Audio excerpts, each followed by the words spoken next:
Ladies and gentlemen, this, my presence here was really not intended in the first place. But then my friends, Laura, Moeletsi learned that I was coming through for another meeting, and they asked me to join in. Let me first thank Monash for inviting me. Let me thank Moeletsi for sharing your platform. And let me go straight in telling you that, as usual, Moeletsi has done a fantastic job by raising the fundamental issues. Beyond the story of South Africa and beyond the pointers to the systemic defaults and problems within the South African economy, which also portrays on a number of other African economies, he has pointed to a number of the fundamental systemic problems that the African economies suffer from. So, I wrote the chapter on Mauritius, and I've said nothing more than what has been said in numerous articles around the world, praising Mauritius as a successful case study among the African countries. Why is it said that it is successful? Let me give you just a few data, a few pointers. Why is it considered that Mauritius is successful? We had the same starting point. We got independence in 1968, and at independence, we had a monocrop economy. We had only one export item, which was sugar. Now, this export item, sugar cane, grown in Mauritius on an island which is prone to cyclone every 2 or 3 years.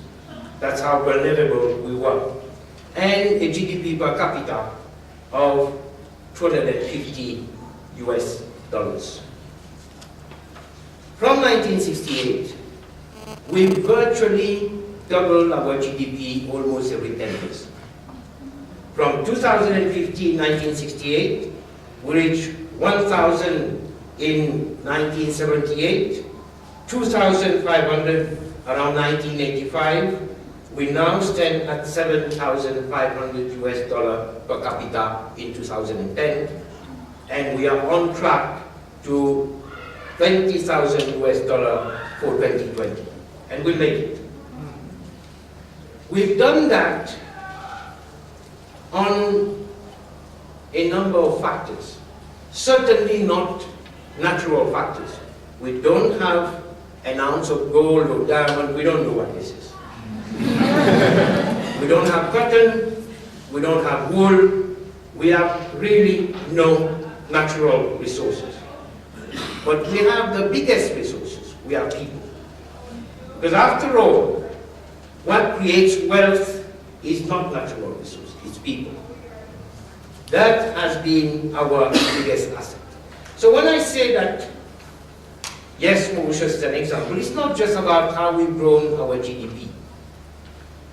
Poverty level in Mauritius, if you measure it in terms of the traditional UN $2 a day, the Mauritius poverty level is 1% of our population earning less than $2 a day.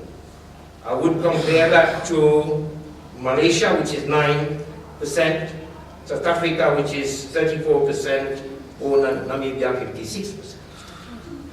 Now, if I take another measure, which is the half median income level for 1994 to 2002, Mauritius was at 8%. If we take that measure, half median income, Mauritius, people living under that poverty line was 8% in Mauritius, 14% in Australia, right?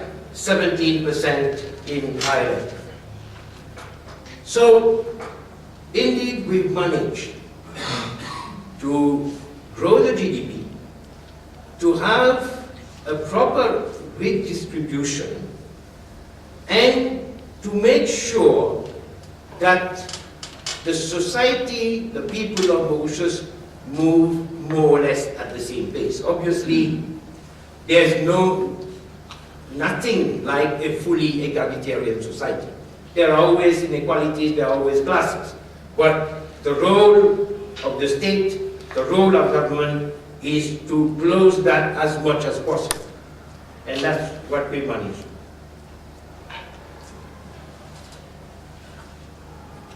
How did we manage that?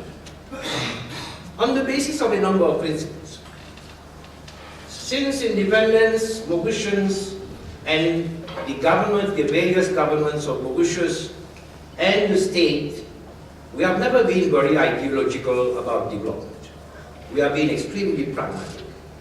We didn't go and sit down and draw big plans about development. We have been extremely pragmatic. But there's been one core concern. If you read all the development plans of Mauritius since 1968, and if you read the speeches of all governments and politicians until now, although it is less valid now, there is two things that come out systematically.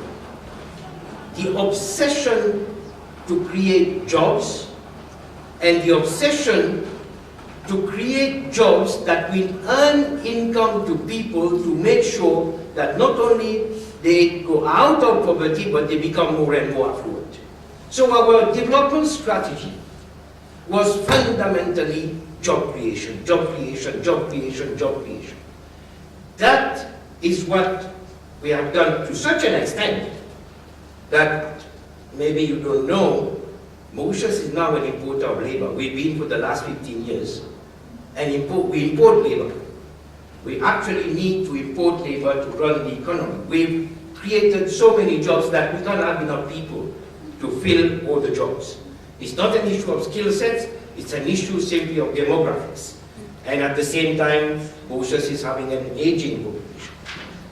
So this obsession about job creation and get jobs that create more value is the fundamental secret, if I can say so, of the Mauritian success. Now let me just, unfortunately, I've not got any PowerPoint, but let me tell you the relationship between this job creation and value creation, how it has worked in Mauritius. I told you in 1968, it was sugar and only sugar. Very rapidly, the decision was taken that we needed industrial sectors and the type of industrial sectors that would create jobs and would create more value. We went into the textile sector, we went into services, tourism.